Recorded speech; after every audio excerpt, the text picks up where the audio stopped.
আপনাকে যদি প্রশ্ন করা হয় বলেন তো এমিলিয়ানো মার্টিনেজ কত টাকার মালিক, আপনার উত্তরে হয়তো মিলিনিয়ার ছাড়া আর কিছুই খুঁজে পাবেন না। কিন্তু আপনি শুনলে অবাক হবেন, এমন একটা সময় মার্টিনেজের ছিল যে একবেলা না খেয়েও থাকতে হতো।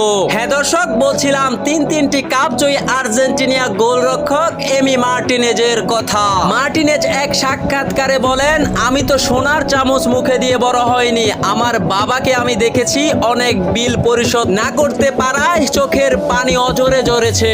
আমি তো এমন এক সময় পেরিয়ে এসেছি, রাতের এক বেলায় আমার না খেয়েও থাকতে হয়েছে। সেদিন আমি শপথ নিয়েছিলাম কোনো এক সময় আমি আমার পরিবারের দায়িত্ব নেব।